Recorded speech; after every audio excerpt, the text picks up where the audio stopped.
Serais-tu chaman sans le savoir? C'est ce que nous allons voir tout de suite. Mais nous allons aussi répondre à une question qui est très importante. Est-ce que, si la réponse est oui, as-tu le droit de te auto-intituler chaman?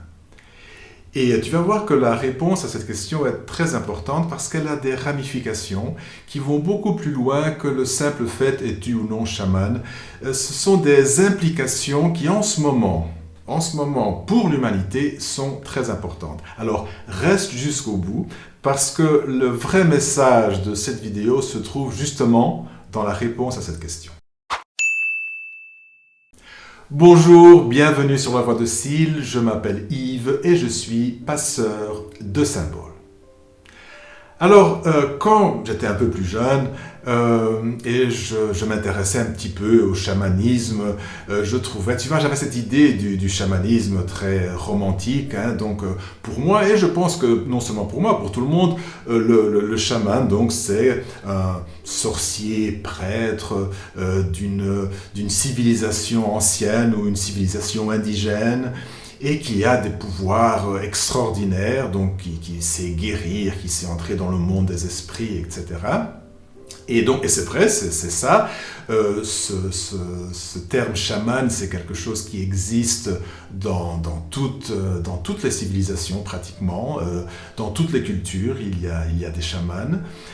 Mais il y a aussi des chamans modernes, donc c'est pas quelque chose, on ne doit pas retourner 3000 ans en arrière, il y a des chamans modernes, il y a des chamans urbains, mais toujours liés au chamanisme. D'après ce que je savais à l'époque, je me rendais compte qu'il y avait tout un parcours très ardu, qu'il fallait passer, toutes sortes de rituels, toutes sortes de rites plutôt, de passages qu'il fallait traverser pour pouvoir devenir chaman, que ce soit avant ou que ce soit maintenant. Notamment dans certaines civilisations, le chaman doit traverser une expérience presque de mort. Il doit vraiment frôler la mort et puis ressusciter pour acquérir ses pouvoirs et devenir chaman. Dans d'autres civilisations, on envoyait des jeunes adolescents qui voulaient être chamans dans la forêt ou dans le désert, et pendant parfois des mois ou même des années, et ils devaient survivre. Et quand ils revenaient, ils avaient des expériences tellement transcendantes qu'ils devenaient chamans. Donc tu vois, c'était quelque chose qui a toujours pour moi été intéressant, mais ce n'est pas pour moi. Je ne vais pas me mettre maintenant dans cette voie de chamanisme et passer par toutes ces expériences. C'est pas mon chemin, je me suis toujours dit ça. Et puis il y a quelques jours, je lisais un livre sur le chamanisme, et c'est un livre de quelqu'un qui sait de quoi il parle, parce que c'est quelqu'un qui est chaman d'abord, deuxièmement qui a étudié de nombreuses années, comme je viens de te le dire, une fois 10 ans dans le désert du Mexique, et puis il a été voir d'autres civilisations, il a étudié en Amazonie avec d'autres chamans, enfin il a été partout un peu dans le monde, donc il sait vraiment de quoi il parle.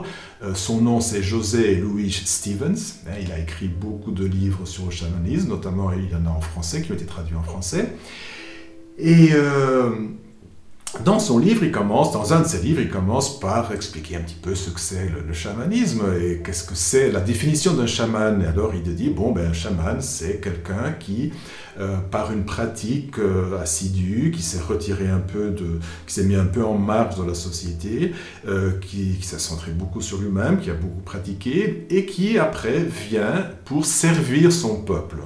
Et comment est-ce qu'il sert son peuple? D'abord en étant un guide, en contactant le monde des esprits, en guérissant les malades, en faisant parfois de la divination pour pouvoir guider. Et tu vois, en lisant ça, je me disais, être un guide spirituel. Et alors en ce moment, je te demande, je vais commencer à cocher les cases, et en même temps que je le fais, tu le fais pour toi aussi, et tu vas voir si tu coches plusieurs cases, peut-être que toi aussi tu es un chaman. Donc première case, être un guide. Et oui, je fais ces vidéos, il y a des gens qui viennent me contacter, qui me demandent de l'aide, donc d'accord, c'est coché, guide spirituel, je veux dire dans ce cas-ci, qui entre en contact avec le monde des esprits. C'est vrai, je suis tout le temps presque en contact avec mes guides, et de plus en plus de personnes, des personnes qui sont dans mon entourage, attention, c'est quelque chose que je fais en privé, des personnes qui viennent me demander de l'aide, des amis ou des gens de ma famille qui me demandent « Est-ce que tu pourrais demander à tes guides la réponse à telle ou telle question ?» Donc je coche cette case aussi. Demander de l'aide au monde des esprits pour pouvoir guérir ou aider des problèmes bien spécifiques des gens, c'est quelque chose que je fais pour moi souvent, je demande à mes guides de m'aider, mais de plus en plus aussi des familiers, des gens, des personnes qui sont dans mon entourage viennent me demander un peu d'aide et donc j'utilise aussi, je demande et ça marche, je demande à certains de mes guides qui ont ce pouvoir d'envoyer une espèce d'énergie positive pour assainir certaines situations. Donc encore une fois, je coche cette case-là. Et puis le cas le plus courant dans le chamanisme, le chaman souvent est appelé, donc il est appelé homme médecine par exemple en Amérique du Nord, donc il est appelé pour guérir les malades avec des pratiques énergétiques. Ou parfois aussi avec des plantes, etc., mais souvent en faisant des rituels énergétiques. Et encore une fois, je coche cette case, et je pense que beaucoup aussi cochent cette case. Toi, probablement, tu coches cette case aussi. C'est, par exemple, le Reiki. Moi, je fais ça avec le Reiki. Mais avant, je faisais avec le Reiki, maintenant avec le Reiki. Mais donc, c'est aussi quelque chose que beaucoup de gens font en ce moment, là, la guérison énergétique. Donc, encore une fois, je coche cette case-là. Et tu vois, en lisant le livre, moi, je cochais les cases dans ma tête, mais c'était pas, je le faisais pas sérieusement, quoi. Et puis, ce qui est venu en suivant, le paragraphe suivant, m'a quand même interpellé parce qu'il dit, et dans beaucoup de traditions, à plusieurs endroits différents de la planète, les chamans entrent, et ça depuis des millénaires, donc c'est pas quelque chose qui est à la mode en ce moment, non, c'est quelque chose qui existe depuis des millénaires, les chamans entraient et entrent en contact avec des êtres d'autres galaxies. Ils ont le pouvoir de sortir de la sphère terrestre et d'aller vers les étoiles. Et ils vont contacter ce qu'ils appellent les peuples des étoiles. Notamment, c'est très courant qu'ils vont vers les Pléiades et qu'ils parlent avec les peuples qui se trouvent dans les Pléiades et qu'ils reçoivent des informations qu'ils viennent après appliquer sur Terre et qu'ils aident, qu'ils s'en servent pour aider les autres. Et là, ça m'a fait tilt. Parce que tu vois, en ce moment, c'est vrai que c'est fort à la mode. Quand je dis à la mode, ce n'est absolument pas péjoratif. Il est fort à la mode de parler de galactiques, de pléiadiens, d'arthuriens, etc.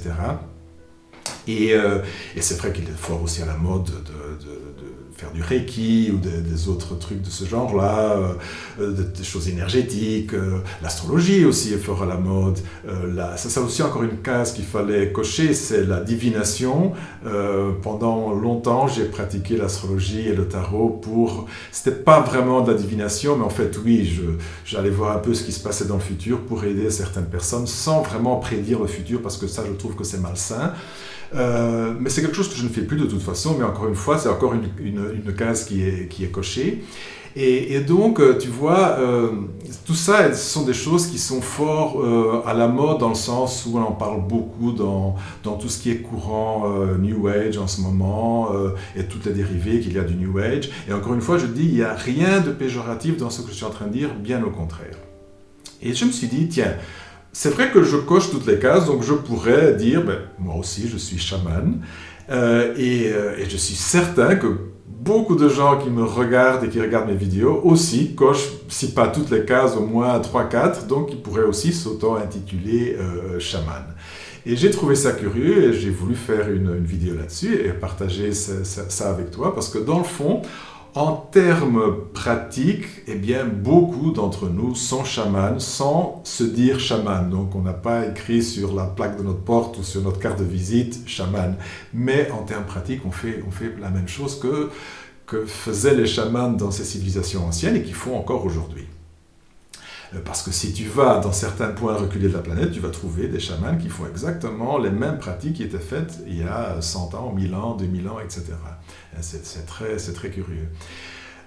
Et donc, en disant ça, je m'imaginais, en disant, bon, je vais faire cette vidéo, j'imaginais déjà, les commentaires. Parce que souvent, quand je fais des vidéos dans ce genre-là, c'est arrivé par exemple quand j'ai parlé de la méditation et j'ai dit ne médite pas, fais plutôt ça, ou j'explique une technique très très simple. Cette vidéo a eu beaucoup de succès, mais elle a eu aussi des commentaires un peu désagréables. Et normalement, ces commentaires, ils viennent d'où? Ils viennent de personnes qui ont travaillé toute une vie ou qui s'intéressent beaucoup à quelque chose, par exemple la méditation, ils s'intéressent beaucoup à la méditation, et puis ils viennent me dire, mais enfin, qu'est-ce que c'est que ce zozo? Il y a des maîtres zen qui travaillent pendant 10 ans, 20 ans de leur vie, ils méditent 8 heures par jour pour arriver à l'illumination, et puis il y a celui-là qui vient, il arrive là, et il dit, voilà, en 5 minutes, je te montre un rituel ou je te montre une technique, éventuellement je te passe aussi un symbole pour t'aider et tu vas faire ça beaucoup plus rapidement. Et je comprends, ça choque les gens évidemment, c'est quelque chose qui est un peu choquant. Maintenant, je suis certain qu'il va se passer la même chose avec cette vidéo sur le chamanisme. Il y a certaines personnes qui vont me dire, mais enfin, les chamans, ils vont suivre tout ce parcours très difficile, et puis maintenant, toi, tu arrives et dis, voilà, moi aussi je suis chaman parce que je fais ci, je fais ça, etc. Je suis certain que les vrais chamans dans leur cœur, ils seront d'accord avec moi. Par contre, ceux qui sont plutôt portés sur la partie intellectuelle de la chose, donc qui aiment étudier, eux, ils vont être choqués.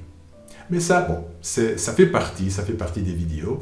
Ce que moi, je voulais te dire, justement, en t'expliquant tout ça, c'est cette notion de est-ce que j'ai le droit de dire que je suis chaman ou pas, c'est pas vraiment ça la question. Et pourquoi est-ce qu'après il y a des réactions comme ces commentaires que je reçois? J'en reçois pas beaucoup, remarque. Bon, il y en a certains que j'efface parce que j'ai pas envie que ma chaîne... J'ai pas envie de trucs négatifs dans ma chaîne. Mais c'est un symptôme de quelque chose qui se passe en ce moment, tous ces commentaires. C'est les personnes qui ont une réaction, qui sont réfractaires à ce genre d'idée que je suis en train de véhiculer, de la simplicité, de la facilité, de la rapidité. Et qu'est-ce qu'il se passe en ce moment? En ce moment, et ça c'est quelque chose que tu vas entendre partout, tu peux aller où tu veux, dans n'importe quelle théorie ou dans n'importe quelle... dans toutes les allées qu'il y a en ce moment, que ce soit de l'ésotérisme le plus pur, le plus caché, disons même, ou le New Age, le plus woo, ou même dans certaines voies un peu plus scientifiques, on pourrait dire, comme la géobiologie, etc., ou Étienne Guillet, par exemple, qui était un scientifique. Partout, tu vas entendre le même son de cloche. La Terre a changé sa vibration, et beaucoup, mais plus que ça, il y a un retournement cosmique. On parle de ce grand retournement cosmique qu'il y a depuis quelques années. Même par exemple chez les Mayas. Si tu regardes cette prophétie de l'an 2012, eh bien, d'après les Mayas, de 2012 à 2072 ou 72, la Terre va complètement changer. En 72, ça ne sera plus du tout ce qu'on connaît en ce moment. Et on le sent que c'est en train de changer. Donc tu vois, c'est un son de cloche qu'on entend partout. Mais cette ouverture, ce retournement cosmique, ça veut dire quoi exactement? Et on parle beaucoup du passage vers la 5e dimension. C'est un autre nom qu'on donne, mais c'est chaque fois la même chose. C'est que maintenant, la porte est ouverte, on pourrait dire. Donc, jusqu'à maintenant, la porte était ouverte. Quand je dis la porte, je veux dire l'ascension, le passage vers le divin, la connexion avec le tout. C'était quelque chose qui était plutôt réservé à certains. Et maintenant, c'est ouvert à tout le monde. Et c'est pas seulement cette ouverture, ce retournement cosmique a fait que maintenant la connexion entre l'être humain et le divin est devenue beaucoup plus facile, mais en plus on est poussé vers ça, avec ce changement de vibration de la Terre et avec cet appel cosmique, nous sommes vraiment appelés à nous élever. On ne peut pas sortir de là. Et donc on ne va pas demander à toute l'humanité de se mettre devant un mur en position de zazen et méditer 10 heures par jour. C'est pas possible. Donc il est normal que cette vibration qui est en train de changer de la Terre, qui était en train d'affecter l'être humain, fait en sorte que l'être humain est en train de changer sa vibration aussi. Et donc il est nécessaire qu'il y ait maintenant des techniques, des façons qui soient plus simples, plus rapides, pour qu'on puisse s'aligner avec cette vibration, pour qu'on puisse s'aligner avec ce canal cosmique, pour qu'on puisse se relier à son âme, qu'on puisse se relier au divin, qu'on puisse se relier au tout, pour faire ce passage, pour que nous puissions tous, ensemble, comme humanité, changer, parce qu'on va changer. Qu'on le veuille ou pas, on va changer, on va passer d'un état de dualité, de peur, vers un état d'union, de savoir qu'on est le tout, qu'on est en union complète, non seulement on est en union, mais on est le tout. Et une émotion d'amour qui sera complètement différente de l'émotion de la peur qui existe en ce moment. Alors, c'est pour ça, écoute, peut-être bien que l'image n'est pas vraiment très, très heureuse, mais je pourrais dire que c'est comme si on venait d'une dictature et maintenant on entrait dans une démocratie. C'est ouvert à tout le monde, d'accord ? Dictature, à prendre avec des pincettes évidemment, parce qu'il y a une raison pour tout. Donc c'est pas qu'avant c'était mauvais, que maintenant c'est bon, avant c'était d'une façon, maintenant c'est d'une autre, et tout ça fait partie d'une évolution, tout ça fait partie d'un plan divin, donc c'est comme ça. Ok ? Donc, si certains sont choqués par des méthodes qui leur paraissent trop simplistes ou trop simples, moi tout ce que je peux te dire c'est que c'est la voie à suivre en ce moment. On est appelé à ça, on est appelé à aller vers une autre dimension. Et d'ailleurs, si tu penses bien, depuis toujours, il y a eu des êtres qui ont reçu l'illumination d'une forme spontanée, alors qu'ils n'avaient rien demandé à personne, qu'ils n'avaient rien cherché. Ça arrive depuis toujours. Au Moyen-Âge, on disait « Ah, il a été touché par la grâce de Dieu ». Et parfois, c'était le simplet du village, qui n'avait aucune éducation, aucune culture, qui ne cherchait pas une voie spirituelle, rien que tout ça. Donc, ça peut arriver à tout le monde, à n'importe quel moment. Et ça, on le sait bien. Alors, pourquoi pas nous, pourquoi pas chacun d'entre nous, hein, pourquoi ? Tu me diras, oui, mais alors le maître qui a fait 20 ans de méditation, le maître qui a fait 20 ans de méditation, il a choisi cette voie-là. D'accord ? Ce n'est pas pour ça que c'est nécessaire de suivre. Lui, il a choisi. Mais toi, tu peux choisir un raccourci, tu peux aller beaucoup plus vite. D'accord ? Alors, en ce moment, moi, et des milliers d'autres personnes sur Terre, c'est pas seulement moi, chacun d'entre nous avons cette sensation nous avons reçu l'information, parce que beaucoup d'entre nous sont en contact avec nos guides, que nous pouvons, mais non seulement nous pouvons, nous devons, si nous voulons évidemment, c'est pas une obligation, aider l'humanité à faire cette transition. Donc, je reviens au début, aux chamans, c'est comme si maintenant il y avait des milliers de petits chamans un peu partout dans le monde, qui à leur niveau, chacun à son niveau, essayent d'aider les autres. Aider les autres à quoi ? À faire cette transition. D'accord ? Et donc, tu peux te demander maintenant, peut-être bien que c'est la première fois que tu viens sur cette chaîne, c'est peut-être la première vidéo que tu vois, et tu te dis, oui, alors Yves, toi, c'est quoi ? Eh bien, moi, ma contribution à ce changement, ma contribution pour ce monde meilleur, c'est quelque chose qui m'est venu aussi, c'est un guide. Et alors, je vais te dire une chose, mon guide, je crois que je ne l'ai jamais dit sur cette chaîne, mais mon guide, il est arthurien. Donc, encore une fois, c'est quelque chose qui fait check sur la liste de ce que les chamans font. Donc, moi aussi, je contacte des êtres qui viennent de ce qu'on appelle aujourd'hui les galactiques. Et j'ai un autre guide qui m'aide beaucoup, surtout pour aider les autres en termes d'énergie positive, qui vient de Rion.